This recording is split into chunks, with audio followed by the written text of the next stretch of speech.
बवासीर, uric acid, cholesterol और triglyceride में सेब का सिरका क्यों नुकसानदेह है? अगर आप भी इन अलामात में सेब का सिरका इस्तेमाल कर रहे हैं तो आज ही इसे छोड़ दें, वरना इंतहाई ख़तरनाक नताइज को भुगतना पड़ेगा। अस्सलामुअलैकुम वरहमतुल्लाहि वबरकातुहू। मेरा नाम हकीम लियाकत अली खिची है और मैं गवर्नमेंट तिबिया कॉलेज बहावलपुर से क्वालिफाइड तबीब हूँ और आप देख रहे हैं हमारा यूट्यूब चैनल हर्बल वर्ल्ड। तो अपने टॉपिक की तरफ बढ़ने से पहले आपसे गुजारिश है कि अगर आपने हमारा ये चैनल सब्सक्राइब नहीं किया तो जल्दी से इसे सब्सक्राइब कर लें और साथ लगे घंटी के बटन को भी दबा दें ताकि तिब व सेहत के मौजू पर हर नई आने वाली वीडियो आपको सबसे पहले मिलती रहे। दोस्तों, हालत सेहत में हर तंदुरुस्त शख्स सेब का सिरका इस्तेमाल कर सकता है, इसके कोई जो है वो साइड इफ़ेक्ट नहीं है। बात हालत मर्ज़ की हो रही है कि आज की इस वीडियो में हम ये जायज़ा लेंगे कि सेब के सिरके के तिब्बी फ़वाइद क्या हैं और इसके नुकसानात कब ज़ाहिर होते हैं। हम इसके मिजाज का जायज़ा लेंगे, इसके इस्तेमाल का बेहतरीन तरीक़ा बताएंगे और फिर ये भी बताएंगे कि कौन से मिजाज के लोग या किन अमराज में मुब्तला लोग इसे इस्तेमाल नहीं कर सकते। दोस्तों, सेब के सिरके का मिजाज उज़लाती आसाबी यानी खुश्क सर्द है और ये मुक़व्वी क़ल्ब है यानी दिल को तक़वियत देता है।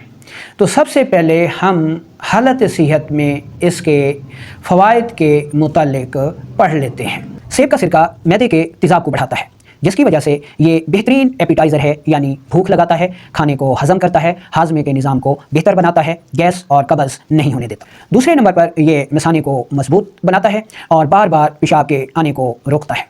तीसरे नंबर पर आसाबी सोजिश की वजह से होने वाली शुगर में बेअंतहा मुफीद है, इस हाल को रोकता है, बार बार पखाने आने को रोकता है।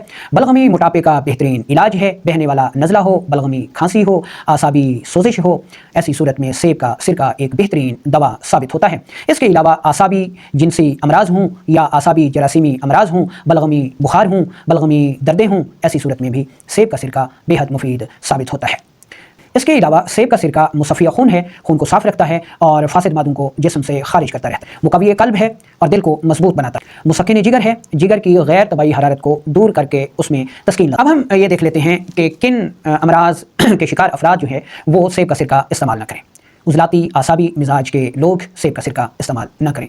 इसके अलावा शदीद गैस और कब्ज़ के शिकार अफराद वो कब्ज़ और वो गैस जो कि सौदा की ज़्यादती की वजह से हो वो सेब का सिरका इस्तेमाल न करें। बवासीर, अल्सर मैदा और जिस्म के किसी हिस्से से खून आने की शिकायत हो या वो ख़वातीन जिनको हैज़ ज़्यादा आता हो वो सेब का सिरका इस्तेमाल ना करें। इसके अलावा यूरिक एसिड, कोलेस्ट्रॉल, ट्राइग्लिसराइड और काले यरकान के शिकार अफराद भी सेब का सिरका इस्तेमाल न। अब आता है कि इसकी मिकदार खुराक क्या है और इसके इस्तेमाल का बेहतरीन तरीका क्या है। तो सेब के सिरके की जो मिकदार खुराक है वो है 1 चम्मच चाय वाली यानी 3 ml दिन में एक बार 1 गिलास नीम गर्म पानी में मिलाकर आप इसे इस्तेमाल कर सकते हैं। इसके इस्तेमाल का दूसरा बेहतरीन तरीका यह है कि आप प्याज लें, उसको बारीक टुकड़ों में काट लें और उसके ऊपर 1 चम्मच सेब का सिरका डाल दें और ये प्याज बतौर सलाद के इस्तेमाल करें। अब सवाल पैदा होता है कि इसको कितने अरसे तक इस्तेमाल करना चाहिए। इसको लगातार इस्तेमाल करने से गुरेज करें। 10 से 15 दिन के इस्तेमाल के बाद 4 से 5 दिन इसको बंद कर दें और फिर इसको इस्तेमाल करें, यानी 10-15 दिन के इस्तेमाल के बाद इसमें 5 से 7 दिन का वक्फा ज़रूर लाएं। तो इस तरह के इस्तेमाल पर सेब का सिरका आपके लिए इंतहाई मुफीद साबित होगा।